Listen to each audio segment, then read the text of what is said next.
No. No. Yeah.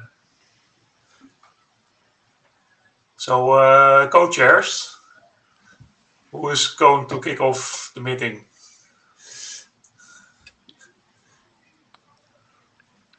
I can't remember whose turn it is. Go ahead if you're ready. I'll No. step in. Can you get the door?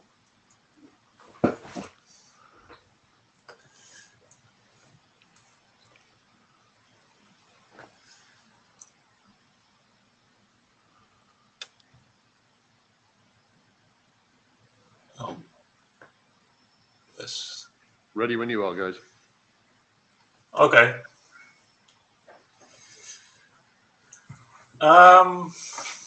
Hello, this is the MANET meeting. Welcome.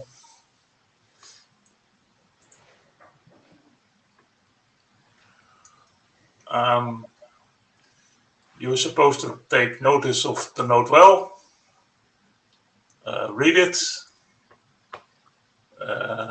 maybe at a later time read the references given here. If you haven't, it's good stuff and you should be aware of this.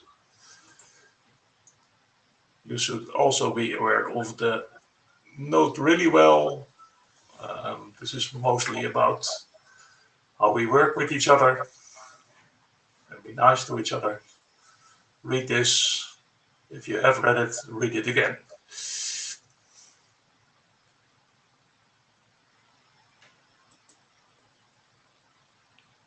Meeting tips for IETF 122 as a whole.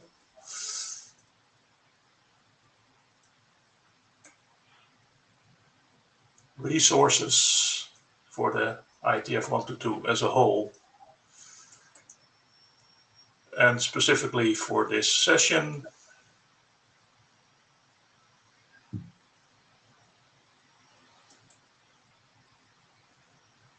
the agenda for today's session. We have, after the usual stuff like administrivia and draft status, we have two presenters, both are external, Charlie Perkins and Fred Templin. And then the remainder of this session is dedicated to the proposed new charter text. We have been over this a couple of times before. There are some new lines added, which I will come to when we discuss this. And we would like to have your comments now or later on the mailing list.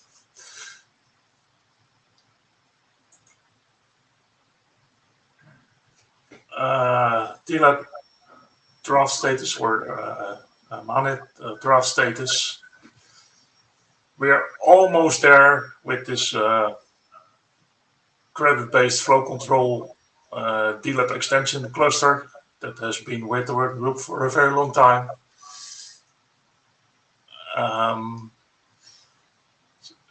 We have a couple of discussions and comments to still resolve. Don Feddick and his colleague Eric Kinsey, as well as Donald Eastlake, have been working quite hard on this lately. And we have been making progress. There's still some work to be done, but there's definitely light at the end of the tunnel. So that would be a cause for celebration, I would think. Yeah, I'd just like to add that we have these two, the flow control and traffic classification. If Lou's in the room, we'd like to get Lou to approve or comment on the things, and then we'll submit them and send follow-up messages to the IESG. So I think we're at a point where we could do that. So if we could get that review, that'd be great.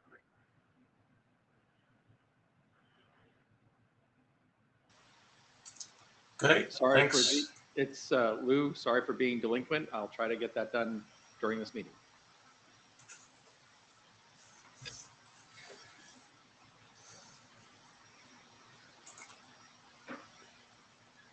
Then Chairs. we yes. Was that audio at the mic in the room audible to you guys remotely? Yes. You mean Yes, Lou it was. speaking? Yes. Yes. Fine. Thank you. So we have a couple of more DLab related drafts that have been accepted. I think also a while back as working group documents. There are some comments outstanding as far as I remember, but we like to still have more reviews before we go to working group last call on these. Or maybe we should go to working group last call and that will provoke the reviews. Maybe that's the way it works. But yeah, I will discuss with my co-chairs how to proceed with that. Then we have some individual drafts. This is the point where I have to apologize to Christopher Deerloff again for not having found time to comment on this. There has been a new update since the Dublin meeting.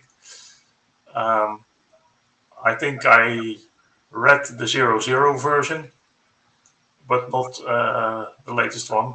It's on my list to do. I hope to come to that pretty soon and then comment on the list. I would like to add that this work, in my opinion, is fully within the current charter, so we can pick this up as a work group draft anytime. Then there is the work on AODV version 2 that's being revived. Charlie is going to present on this soon. And then there is this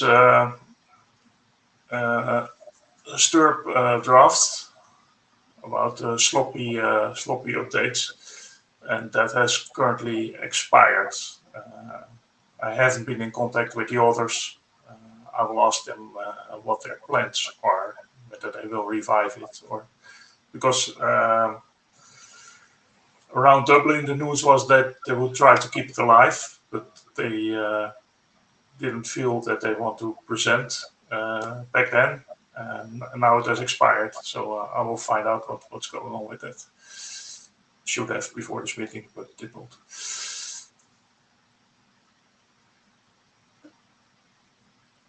And that is it for draft status updates.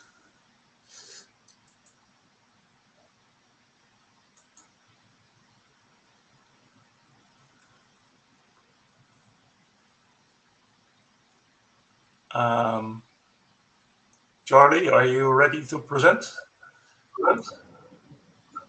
Okay. Yeah, I think I'm ready. Can you hear me all right? Yeah. If I push on this slide clicker, do I go to the next slide? No, I have to pass control to you, which I will do right now.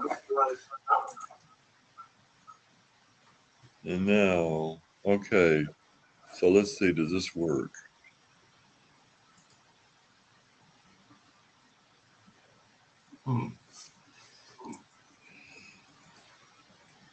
No.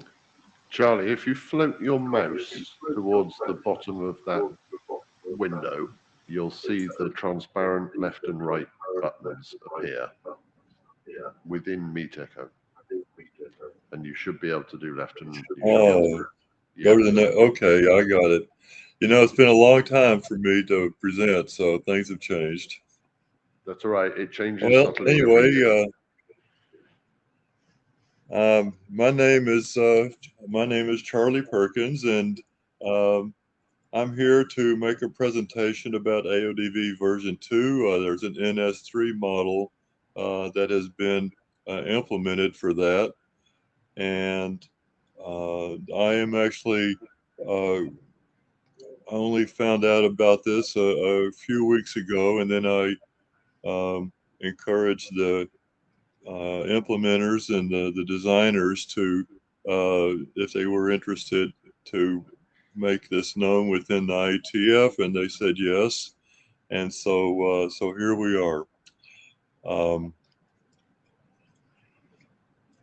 go to the next page. So a little bit about the draft. There's an AODV version 2 draft. It's I submitted this late last year, and this draft has been under review in some form or another for quite a while. So under some considerations, it might be viewed as already well reviewed and even possibly not too far ready for publication. So this AODV version 2 was previously a MANET working group draft, and the original reason for having it was to make a proposed standard that was to be a MANET on-demand protocol. There were a long time ago. There were four four protocols being worked on within the MANET group. There were 2 proactive and 2 reactive, and the 2 reactive ones were DSR for source routing and then AODV. So they were, I guess I should say, experimental. So the idea within the group was to sort of combine the reactive ones into a proposed standard. And so that work was undertaken. And then last year, there were some inquiries about whether AODV version 2 would be suitable for resuming work within the MANET working group. And I think that it is. And also, I was able to find out about this implementation effort. Some of the discussion previously about whether AODV version 2 should be considered, there was some discussion that, well, there's no implementations of it. So this should go some way towards resolving that. And not directly relevant, but at least somewhat relevant, is that there's been now publication, it's in the RFC editor's queue for AODV Ripple, which uses similar reactive route discovery, and that has undergone extensive review and now publication. So, okay. So NS3 is, I never used NS3, I used NS2. That's because I was doing a lot of simulations back when that was available. But anyway, it's made for network simulations, and there's a lot of available protocols that you can use that are available under NS3. And so that's what people do. They implement a new protocol or a new feature and then compare it against the existing simulations. And AODV has been in there for a long time, along with OLSR and numerous other ones that I don't know about. So you can see the information here, and I don't know if there's too much more to say about NS3. But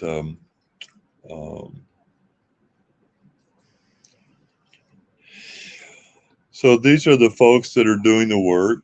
As you can see, there's a group from Italy, University of Firenze, and also in India. And I have to say that my co-author, Anand, was it put me in touch. This was the co-author for AODV version 2. Put me in touch with these folks, and I believe Mohit said that he was going to be at the meeting. So I don't know if he's in the room right now. I hope so. But Yes.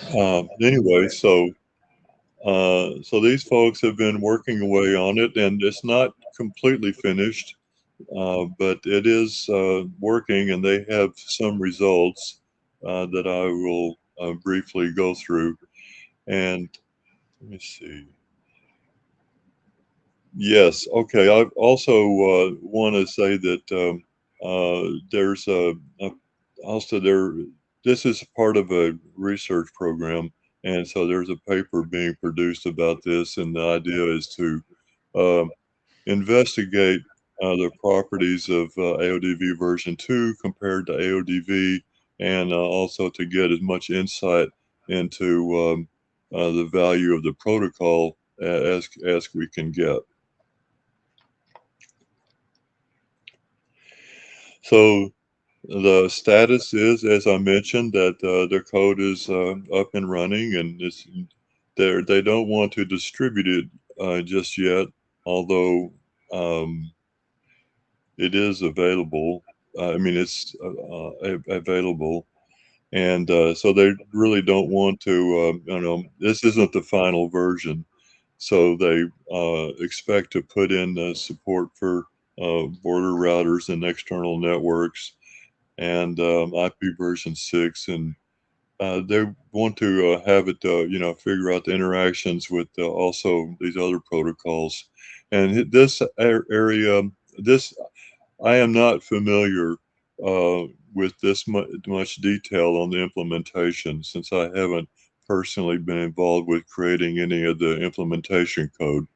But um, there's a pretty good chance that I might get involved, though, especially because we want to make some more publications.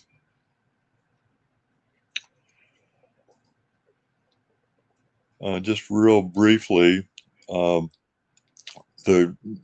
by the way, I did not create these slides. I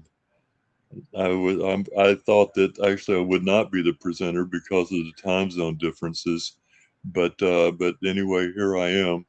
And so what I since I just am reporting to you the work that they have done. And so here you can see this particular uh, comparison between AODV and AODV version 2. So they have, pretty, they counted the number of packets. So in the paper that as I mentioned, I'm not very familiar with, I just briefly saw it. They have a test case with over Wi-Fi, and they run that through the simulated version of AODV version 2, and then they just take statistics and trying to understand the performance characteristics. So there's 4 packet types for AODV and for AODV version 2, and here you can see that AODV version 2 finds the routes with fewer route requests, which can be considered very good because less flooding you can do in the network, the better. And then, but there's a lot more route replies coming back, which also I think represents a good feature. And then the number of route errors and so on. But the thing that is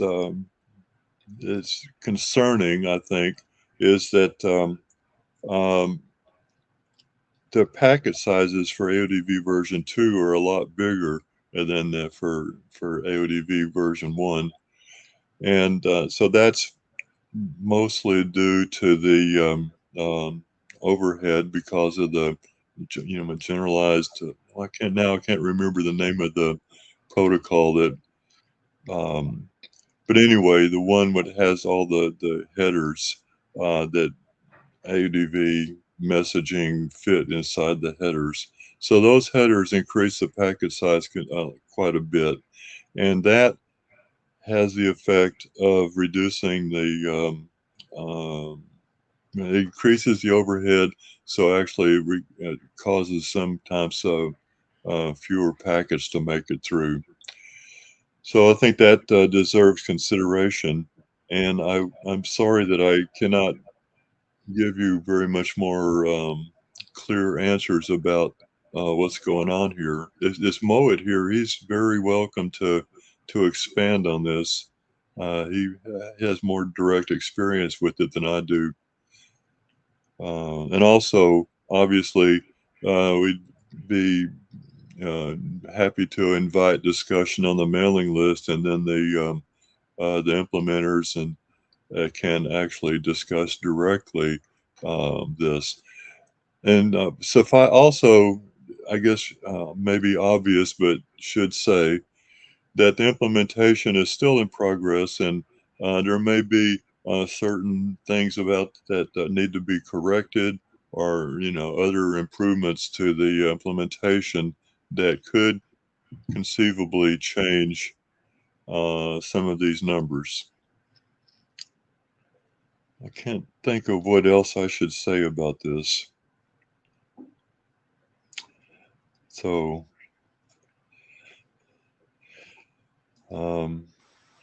so that's it.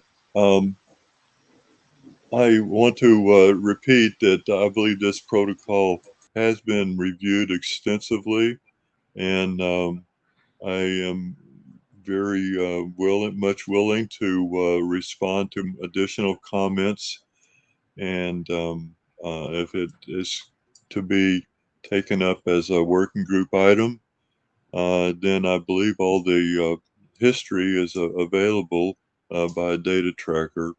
It's been around for a while, and I guess, I did not put our mailing list, our email addresses in this presentation. That could be an omission, but anyway, I'd be happy to get direct email or any other questions. And I guess that's the end of the presentation. Thank you, Charlie. It's interesting stuff. I think we can allow a few questions. If there's anybody who wants to join the queue.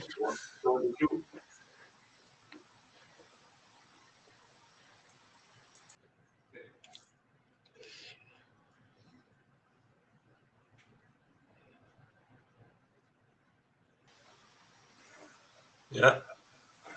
Don, go ahead. Yeah. Is there a place where you can get more results? Like, there's obvious questions about. I'm getting a bit of feedback, by the way. Charlie, it's Charlie. Charlie, could you mute your mic, please? Thanks. Yeah, is it data plane? It didn't say whether the packets were data plane or control plane. So more detailed analysis would be interesting, I think.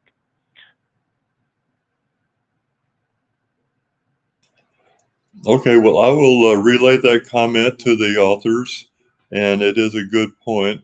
My understanding, with my small amount of exposure, is that these are data plane statistics, and but obviously for the route request, route applied, those counts and the number of bytes are for the control plane. But I believe that the delivery statistics are for the data plane.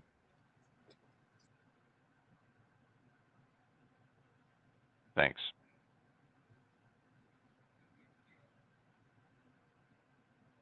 I'd just like to add, with my chair hat on, we haven't seen any comments on the list about this, so we'd really like to get feedback whether this is an important topic or not.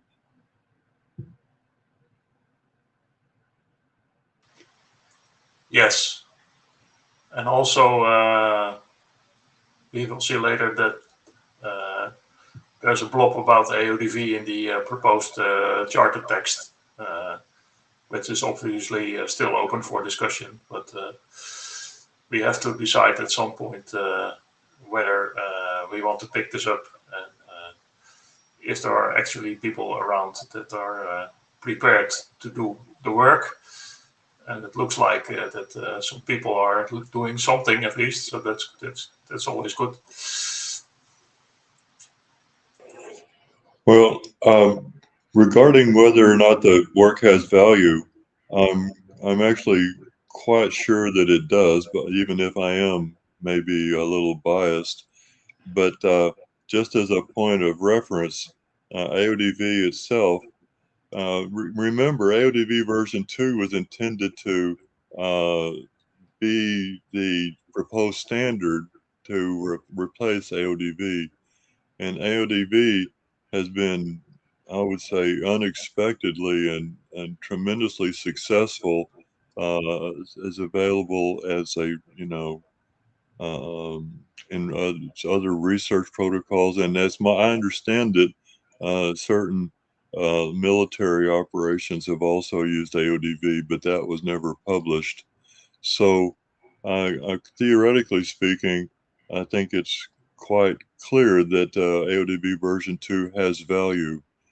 And as an IETF protocol, it would, well, the perhaps you might say the handicap on AODV version 2 is that people really like to publish according to RFC documents, and this is well known.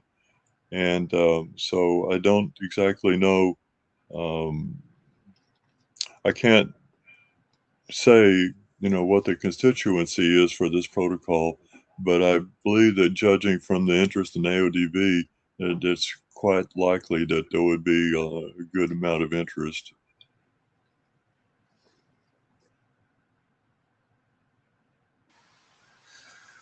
Yes. Okay. Let's go over to the next presentation, and then we come to AODV in the charter discussion, we can continue talking about this.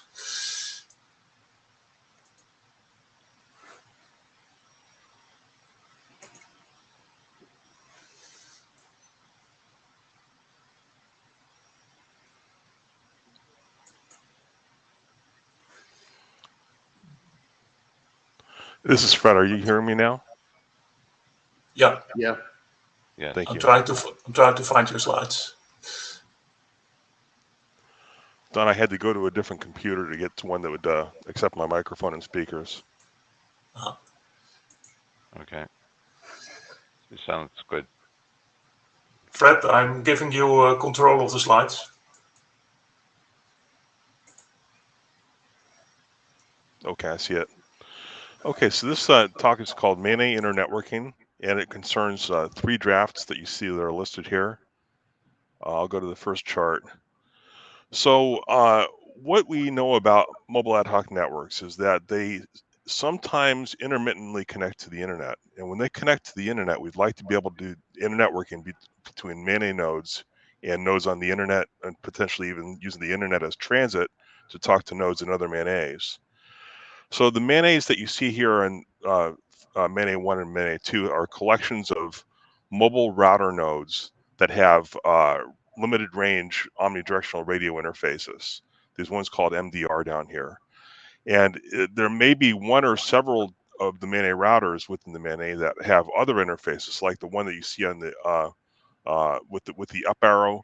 That would be, for example, a Starlink interface or some kind of 5G interface that can get you access to the internet. But what we're able to do today is to communicate internally within the mobile ad hoc networks using the standard routing protocols like OSPF, MDR, OLSR, TBRPF, AODV v2, and DSR. So within the MANET, the routing protocols work, and we can do peer-to-peer communications. Oh, and by the way, some nodes within the MANET might have little networks hanging off the back of them, like Internet of Things networks, and that should work too.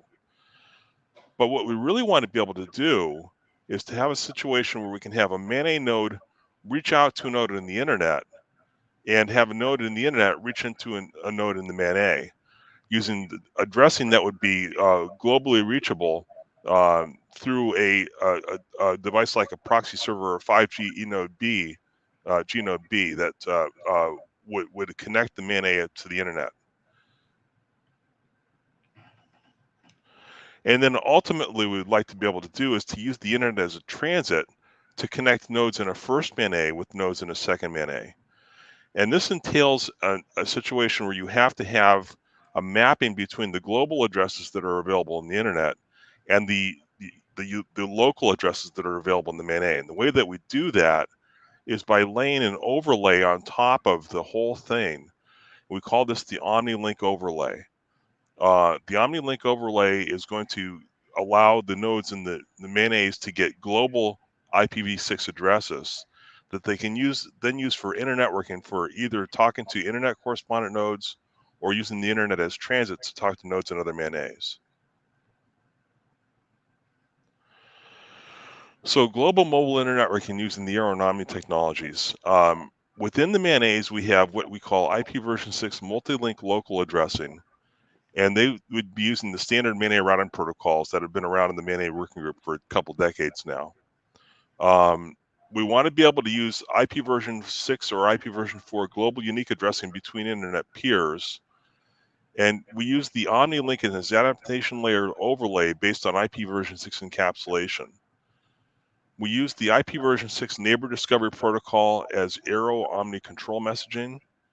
And for many internetworking using Arrow and Omni, we have proxy servers, for example, the 5G Gnode B, that extends the IP version 4 or IPv6 global unique addresses to MANET clients. And that's using the DHCP6 protocol is how the clients can get addresses over the Omni link talking to these Gnode B devices that when the MANET is within contact of an internet point of attachment, they can get those global addresses. The Omni interface supports multi-link coordination. So if you have multiple interfaces on your MANET nodes, the OmniLink supports the multi-link capability. Arrow control messaging supports dynamic flow management. So we want to be able to have flows that are based on source, destination, and flow labels to distinctly manage those flows for the best optimal performance over whichever links they happen to be flowing over. Distributed mobility management for global and localized mobility is used. We have header compression as an integral part of the architecture to support conserved bandwidth, which is very important in MANETs when you want to have limited radio bandwidth resources. You want to conserve those resources. Packet size diversity maximizes performance.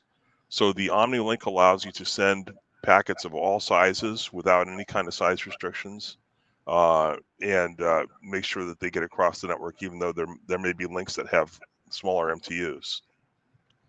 And then finally, a multi-layer security architecture protects the control and data planes, making sure that the routes that get established are done so securely, and then you can have transport and higher layer security to protect the data plane. And I think that brings me to the end of my charts. And then the next thing would be to consider whether we can bring these in as working group items. And I think there may be something about this in the charter later. So I'm done a little bit early, but that's all I had for charts. Okay, thank you. Questions for Fred? Comments? Don again, go ahead. Hi, thanks, Fred. You slipped in AODV v2. Do you have a working model of AODV v2, or was that just a slip? Well, no, I was really kind of just exhaustively naming the protocols. What I have this working on right now is what we call OSPF MDR, and that runs in a virtual network emulator called Core. That we have the OSPF MDR code that is a proactive protocol. But the reason I mentioned AODB v2 is simply for inclusion of all the protocols that are available to the MANET working group. Okay, thanks. Yeah, I don't know. There's several pieces here. I don't know. Could you comment about like why you use the Omni? I forget what it was called. Sorry. Method of distributing addresses versus any other methods. So the MANETs are going to be using local addresses that are not coordinated with any infrastructure. So MANETs, when they come together, are going to have nodes that need to be able to talk to each other, even if there's no infrastructure points of presence available. They might be used in something like unique local addresses, or what I'm calling multi-link local addresses, which are essentially self-configured addresses that nodes can assert to one another and use within the local area. But when the MANET comes in contact with an internet point of presence, like a 5G node B, the internet is using globally unique addresses, while the MANET is using local addresses. So the IP version 6 encapsulation is how we enable the MANETs to talk to the DHCPv6 servers that are in the internet. And that's what the Omni interface is an IPv6 encapsulation interface.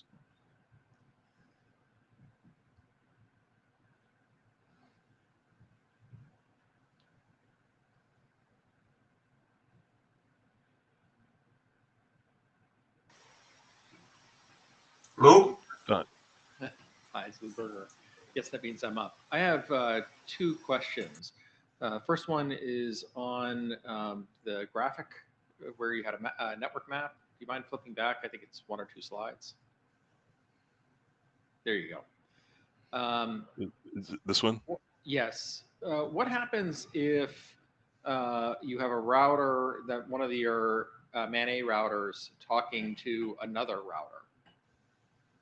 So it's talking to a non-MANET router. So you have another interesting network that's attached to the MANET, let's say MANET 1, and you have another interesting network attached to MANET 2. They're wired networks, wired infrastructures. How does this work? So to have a router between the two MANETs, you'd be joining two local addressing schemes that have no coordination between their addressing schemes. And so you could have conflicts in addresses within the first MANET and the second MANET. But if you had one of these MDRs that's sitting between MANET 1 and MANET 2, they could connect to both MANETs, and then you'd have one big MANET instead of two small Right, but MANETs. what I was saying is you have a non-MANET router hanging off, so off of MANET 1, that leftmost router, that MDR router, has a router that, let's say, an OSPF network attached to it. And then your MANET number 2, that rightmost MDR, has a BGP network attached to it. And those are both isolated networks because that's how they connect. How does your system deal with that? So what's being shown in the figure here is that these MDRs that are in MANET 1 and MANET 2 that have these up arrow links, that would be something like a Starlink. And the Starlink would talk to a satellite and get access to the global internet through the satellite. But then it has to distribute the access to the global internet by ameliorating the global addressing that's in the global internet with the local addressing that's within the MANETs. And the way that that's done is through encapsulation. So if I have routes that are hanging off to the left and routes that are hanging off to the right, can I have them talk across these two MANETs and across the internet? Only after getting global addresses for your what these nodes that are labeled as MDRs, the MANET routers. Right, And but the way what that about these other networks that are not MDRs? So it only works, what I'm hearing is that this approach only works with MANETs that are stub networks, not a MANET that would be a transit network. Well, I haven't looked at that, to be honest with you, Lou, but I'm using the internet as transit between two different MANETs. Yeah, and I'm only showing two MANETs here. Transit for a disconnected network. You know, that the only way back to the internet is through a MANET. The assumption that's being made here is that the MANETs are using /128s for their IPv6 addresses, not prefix routes. Okay. It's host routes. So I think that's a important. I don't want to use a pejorative, but what's coming to mind is limitation of this solution. It seems a little limiting to me. I think we can talk about this offline, Lou, so I can understand your concerns a little bit better. But I think there's no reason to say that there's a limit on the technology. The technology can be expanded to include other scenarios. I just haven't looked at them yet.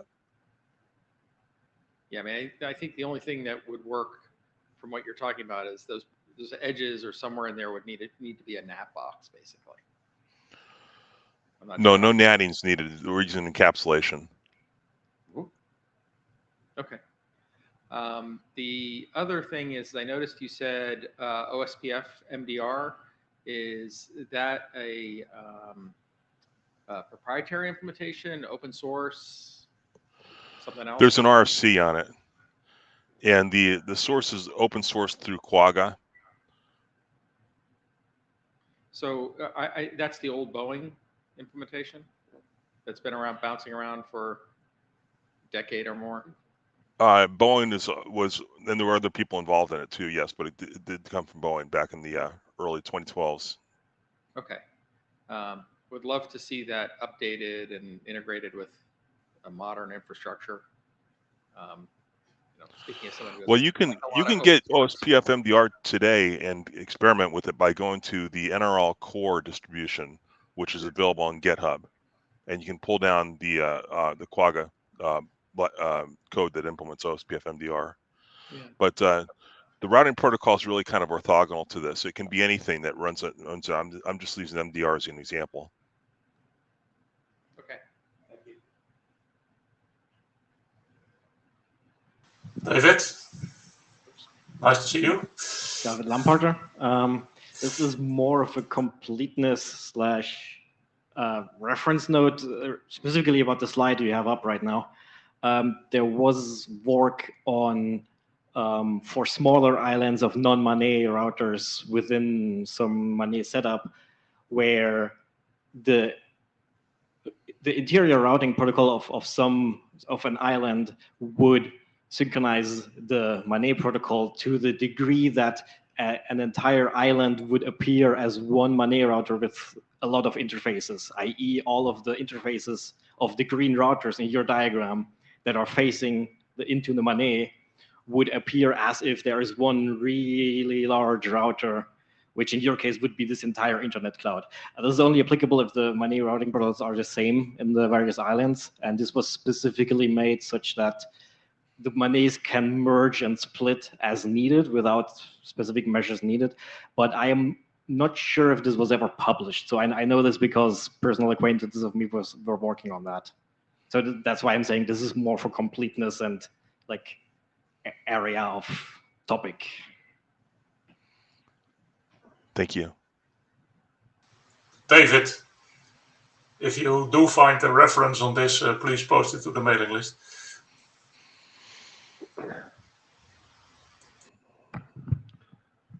Can I join the queue? Oh, I'm in the queue. Rick Taylor, Illyria. Fred, where I get confused with this is it makes sense if you've got these special MANET addresses that are sort of natted away from the internet. But I don't understand in an IPv6 world why you can't just use global IPv6 addresses. Put them behind a prefix, your whole MANET can run on that, subnet, and then internet working works. I mean, it's well defined. We can go and do fun things with SRv6 or whatever.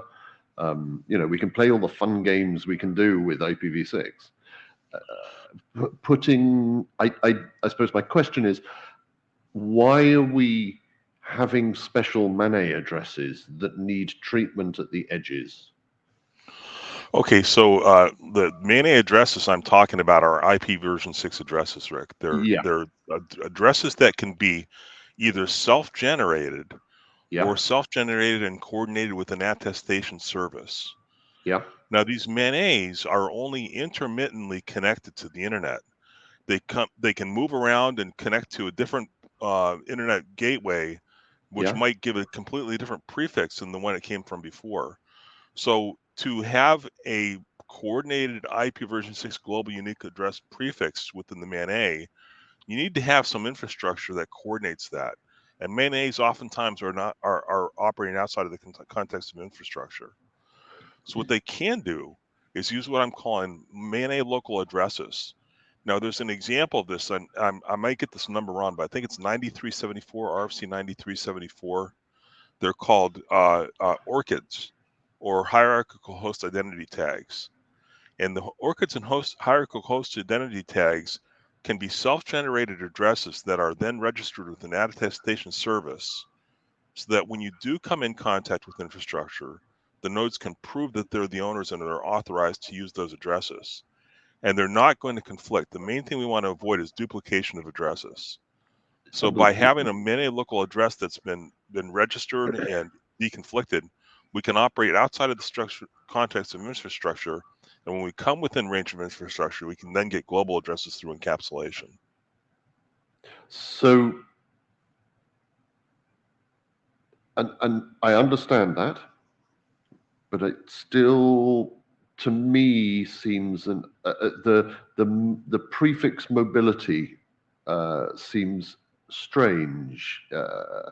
Surely there's enough bits in a IPv6 address that your whole MANET,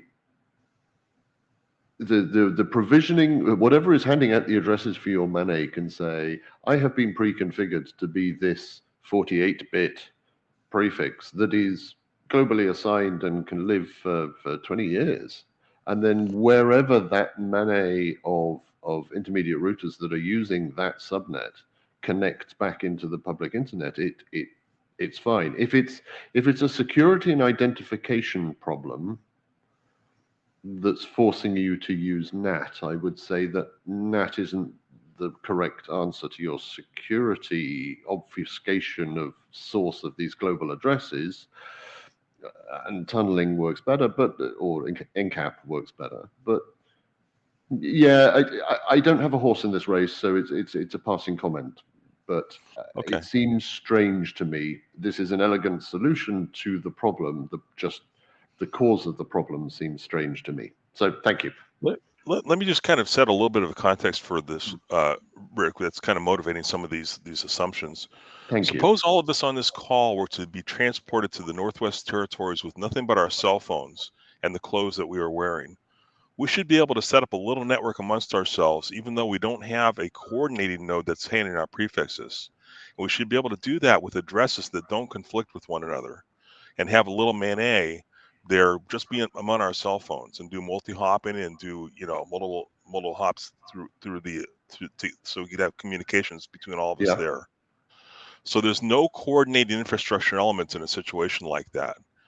But when you have one of these MANETs that does intermittently come in contact with the internet through these green nodes, like the 5G G node B, you can then get global addresses served from the internet using encapsulation, not translation, encapsulation. So if I was presented with that problem. Hold on, Rick. I think we need to. Yeah. I'll move on. I will watch this with interest, but I don't. I would have solved the problem a different way, but that's fine. I'm not having to solve it. I would be happy if you not only watched, but also participated in continued discussion on the mailing list. Bandwidth permitting, yes. Okay. Fred, I'm taking control back from you. Yeah. Thank you for your presentation.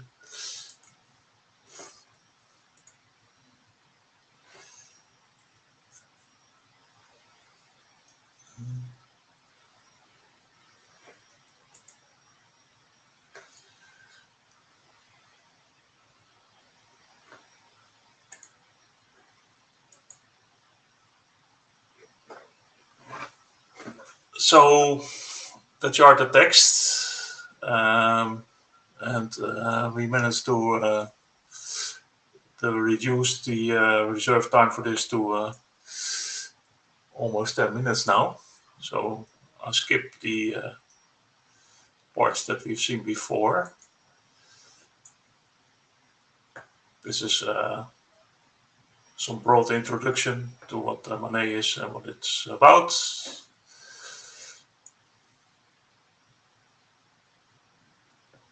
This is integrating Babel into the new charter, basically, and saying this is about hybrid mesh infrastructures.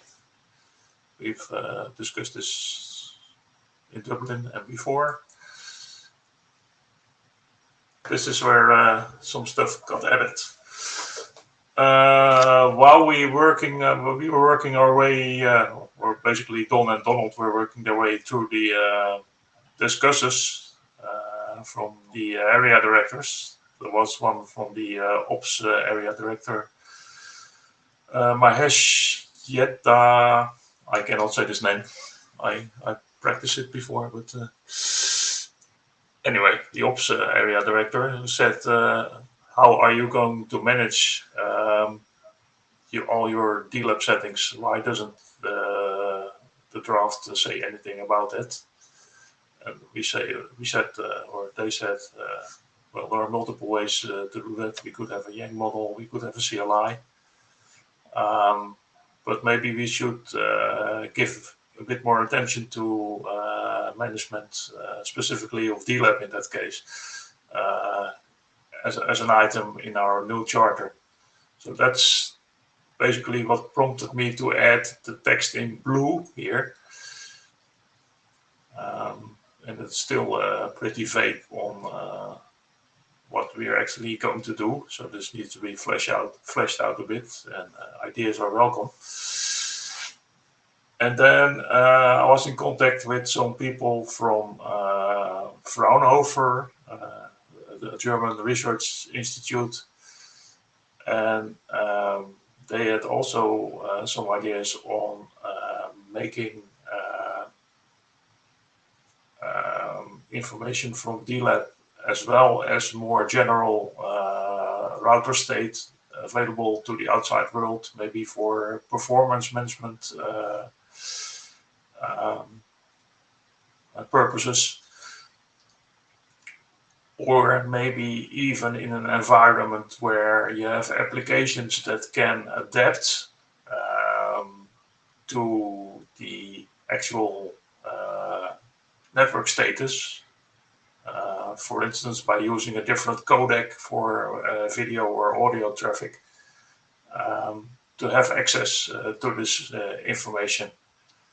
And they are interested in developing an interface on the router for this, if that doesn't exist already. And they're thinking about Yang and RESTconf, not too surprising. I tried to capture this in 2 sentences. Again, this is something that I recently learned that they were interested in.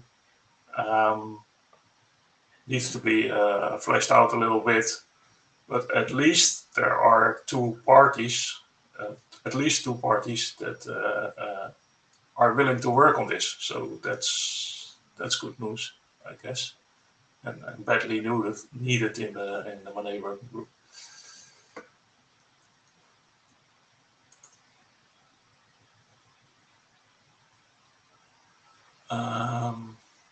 Yeah, this is AODV We have v2. Lou in the queue. Okay. Yeah, go ahead, Lou.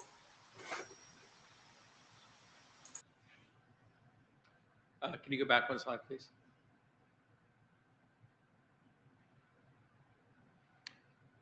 Which part of the green has anything to do with MANET?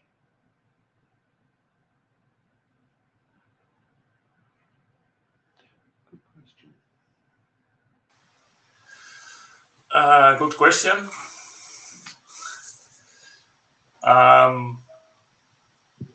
What's probably different from a general router with some kind of management interface is the addition of the information learned from modems and radios.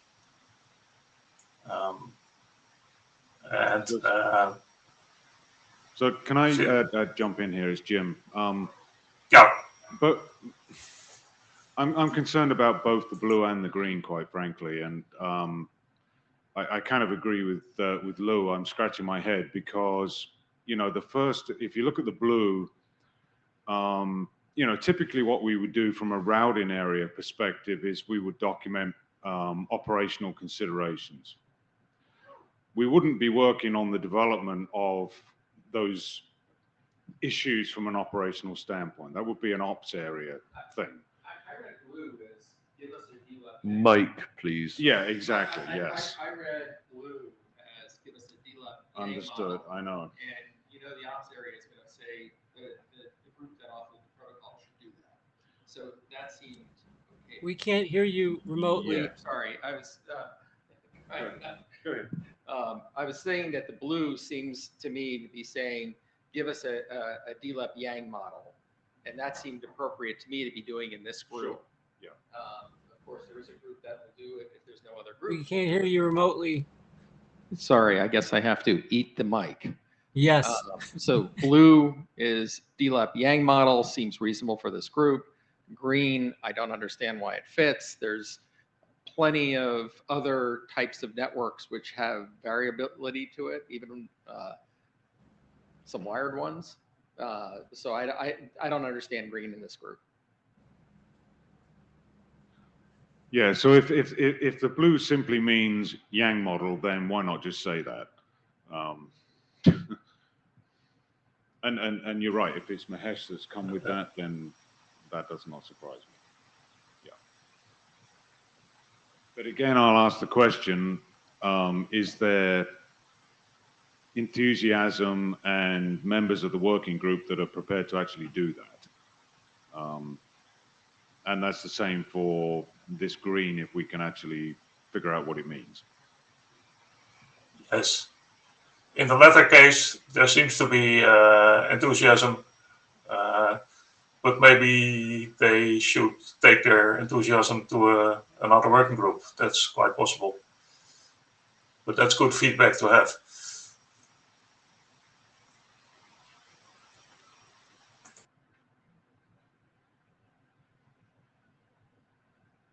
It's Moving blue again. on. It's blue again.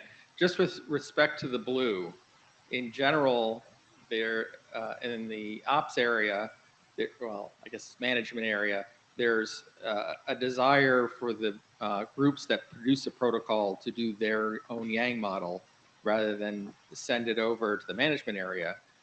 That said, if there's no group around that will do a Yang model for the protocol, that can go to NetMod.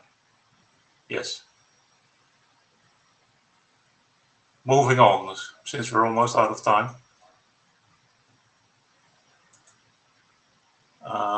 Yeah, multicast we talked about before. I want to close with some text that has been proposed by Fred Templin based on his presentation that he just gave. And I have one question, and it's mainly for Jim, I think. We have done work in the past on address auto configuration, and it had to go to a different group in a different area, in the int area, in the autoconf working group, because the opinion at that time was that it didn't belong in a routing area. Is that still? Yeah, this. I mean, when I looked at this, I mean, quite frankly, I don't have the expertise to really evaluate that, and I would want to bring in the int ADs at this point anyway. So I think that's an action item for the chairs that perhaps we can have the conversation about this particular addition with the int ADs, and maybe it's appropriate somewhere else. But I don't have an answer for you right now. Would be no, what I would say. That's fine. I also have to do some reading myself. So thank you. And we will pick this up, Jim. Okay. So with that, we have less than a minute left, I guess.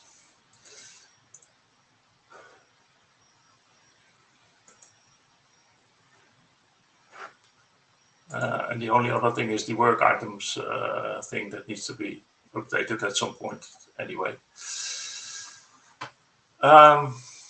So I think we're at the end of the meeting, unless somebody has some very pressing remarks to make.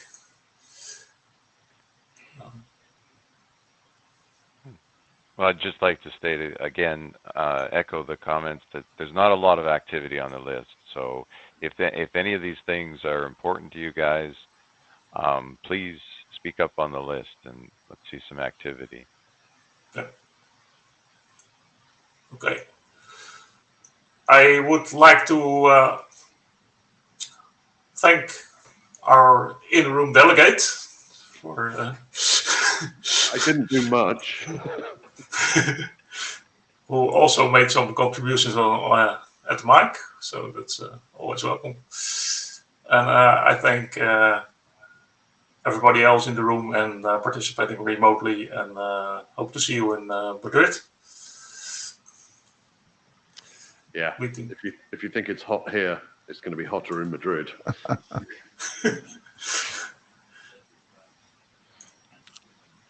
We're Thank you, over time Chaz. already. Yep, no problem.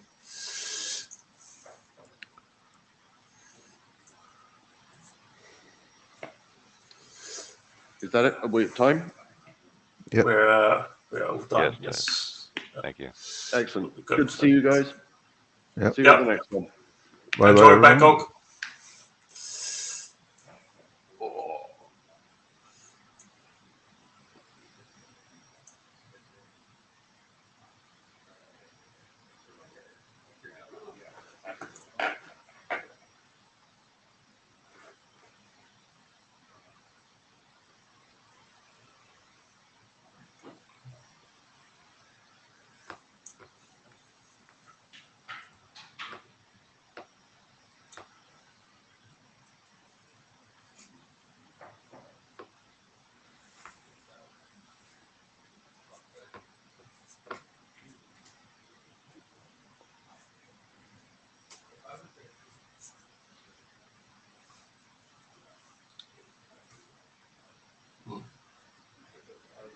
Interesting to see how much spare time you get.